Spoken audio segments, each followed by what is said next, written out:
સૌ વાલા મિત્રોને મારા જય સિયારામ. હું દુષ્યંત પાઠક શ્રી હનુમાનજી દાદાની અસીમ કૃપાથી એક નવા વિડીયો સાથે આપની સેવામાં ઉપલબ્ધ છું. તો વાલા મિત્રો, આજનો ઉપાય આ વિષયની અંદર તારીખ છે 31મી જુલાઈ 2026 ને વાર છે શુક્રવાર. પંચાંગની જો વાત કરું તો અષાઢ મહિનો કૃષ્ણ પક્ષ ચાલી રહ્યો છે. ધનિષ્ઠા નક્ષત્ર સૌભાગ્ય યોગ છે. સાથે મકર રાશિનો ચંદ્ર, એના પછી કુંભ રાશિનો ચંદ્ર અને કર્ક રાશિનો સૂર્ય છે. અશુભ સમયની જો વાત કરું તો રાહુકાળ વહેલી સવારે 10:54 થી 12:33 સુધી છે અને યવગંઠ બપોરે 3:51 થી 5:29 સુધી છે. આ બંને સમય અશુભ સમય કહેવાય. અશુભ સમયની અંદર શુભ કાર્ય શુભ યાત્રા ન થાય. શુભ કાર્ય શુભ યાત્રા કરવા માટે કોઈ સારું ચોગડિયું, કોઈ સારું મુહૂર્ત લેવું જોઈએ, જેમાં ઉત્તમ અભિજીત મુહૂર્તનો સમય બપોરે 12:07 થી 12:59 છે. તો આ સમયની અંદર તમે કોઈ પણ કાર્ય, શુભ કાર્યની શરૂઆત કરી શકો, શુભ યાત્રાની શરૂઆત પણ કરી શકો. વાત કરીશું આજના ઉપાયની. તો આજના ઉપાયમાં સ્નાન કરવા બેસો, નાહવા માટે બેસો ત્યારે પાણીથી પહેલાં શરીરને ભીનું કરી દેવાનું. ત્યાર પછી 50 ગ્રામ જેટલું દૂધ લેવાનું. પોતાના શરીર પર દૂધ ચોપડવાનું છે. મોઢા પર, છાતીના ભાગે, પીઠના ભાગે, બધી જગ્યાએ તમે દૂધનો લેપ કરજો.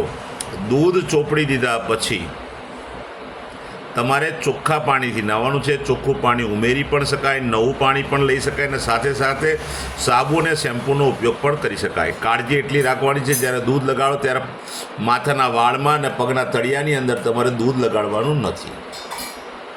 બસ આટલી કાળજી લેવાની. આટલું કાર્ય પતી જાય, સ્નાન વગેરે તમારું થઈ જાય, કપડાં પહેરો ત્યારે તમારા અંડરગાર્મેન્ટ્સની અંદર ને બહારના કપડાની અંદર તમારાથી જેટલું શક્ય હોય એટલું તમારે સેન્ટ અથવા સ્પ્રેનો ઉપયોગ કરવાનો.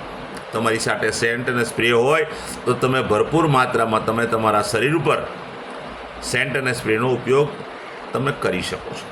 તમારી પાસે જો દેશી અત્તર હોય, ગુલાબનું દેશી અત્તર હોય, તો મારા વાલા મિત્રો, આ જે જમણા હાથનો અંગૂઠો છે એની નીચે આ ગાદી છે, ત્યાં ગુલાબનું અત્તર લગાડજો. ડાબા હાથના અંગૂઠાથી આ રીતે રબ કરજો. બસ આટલો નાનો પ્રયોગ. આટલું કરી દીધા પછી વાલા મિત્રો, તમારે સીધું સંધ્યાકાળે પશ્ચિમ દિશા તરફનું મુખ રાખવાનું. શ્રી હનુમાનજી દાદાને કાગભૂષણની રામાયણજીનો પાઠ અને સાથે સાથે એક હનુમાન ચાલીસાનો પાઠ દાદાને અર્પણ કરવાનો. રાત્રે સૂતા પહેલાં પોતાની જ પથારીમાં બેસવાનું, પલાઠી વાળવાની. ઓમ કૃષ્ણાય વાસુદેવાય હરે પરમાત્મને પ્રણત ક્લેશ નાશાય ગોવિંદાય નમઃ આ મંત્ર યથાશક્તિ જપવાનું. બસ આટલું કરી લો એટલે તમારો ઉપાય પૂર્ણ થઈ જાય છે. જે મારા વાલા મિત્રનો જન્મદિવસ 31/7/2026 ને શુક્રવારના દિવસે આવ્યો છે, એવા બધા જ વાલા મિત્રોને સૌથી પ્રથમ તો જન્મદિવસની શુભકામના.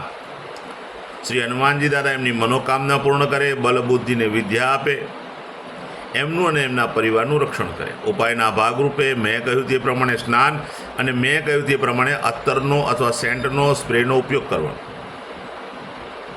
આટલું કર્યા પછી ગૌશાળાએ જવાનું, ગાયોની પરિક્રમા કરવાની, ગાયોની સેવા કરવાની, ગાયોને લીલું ઘાસ, ઘાસનું દાન આપવાનું. તમારે ત્યાં ભોજન બન્યું તે ભોજન પણ ગાયોને અર્પણ કરવાનું.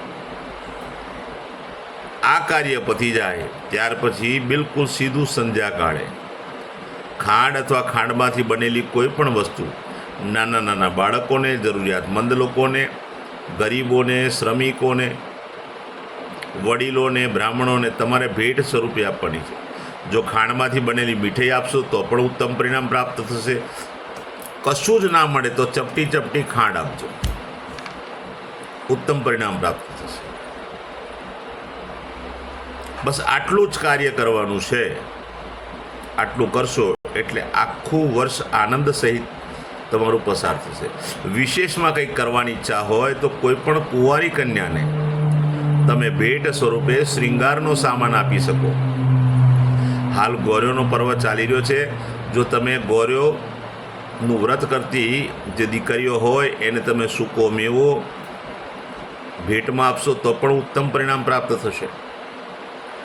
જે મારા વાલા મિત્રની મેરેજ એનિવર્સરી 31/7/2026 અને શુક્રવારના દિવસે છે, તેવા બધા જ લોકો વહેલી સવારે સ્નાન કરે, પોતાના વડીલોના ચરણ સ્પર્શ કરે, આશીર્વાદ મેળવી લે.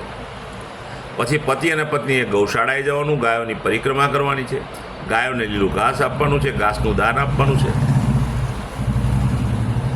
તમારે ત્યાં ભોજન બન્યું હોય તે ભોજન પણ ગાયોને અર્પણ કરવાનું છે, ગાયોના દર્શન કરવાના, ગાયોના આશીર્વાદ મેળવવાના છે. ત્યાર પછી કોઈ પણ વૃદ્ધાશ્રમ, અનાથ આશ્રમ, વિધવા આશ્રમ, જરૂરિયાતમંદ લોકોને, શ્રમિકોને અને બ્રાહ્મણોને તમારે પૂર્ણ સીધાનું દાન કરવાનું છે, આખું સીધું આપવાનું. જેમાં તમે જો શેરડીના સાંઠાનું દાન પણ કરશો તો પણ ઉત્તમ પરિણામ પ્રાપ્ત થશે. કેળાનું દાન કરશો તો ઉત્તમ પરિણામ પ્રાપ્ત થશે. પણ આખું સીધું દાન કરજો. અને આખું સીધું દાન ના કરવું હોય તો કોઈ ગરીબ માણસને અથવા કોઈ પણ વ્યક્તિને તમે ભરપેટ જમાડી દેજો, ઉત્તમ પરિણામ પ્રાપ્ત થશે. બસ આટલો જ ઉપાય છે. વાલા મિત્રો, મારા બધા જ વિડીયો યુટ્યુબ પર હોય છે. મારી યુટ્યુબની ચેનલનું નામ છે દુષ્યંત પાઠક. મારી ચેનલને સબસ્ક્રાઈબ કરો, બેલ આઇકન દબાવવાનું ભૂલતા નહીં. તમે બેલ આઇકન ન દબાવતા, કારણ નહીં દબાવો તો તમને મારા વિડીયો જોવા નહીં મળી શકે. પણ તમે મારી ચેનલને સબસ્ક્રાઈબ કરી બેલ આઇકન દબાવશો તો એક ફાયદો થશે કે હું નિયમિત એક વિડીયો મૂકું છું, તરત જ તમારા મોબાઈલ પર નોટિફિકેશન આવશે બેલ આઇકન દબાવ્યો હશે તો, અને તમે મારો વિડીયો તરત જ જોઈ શકશો.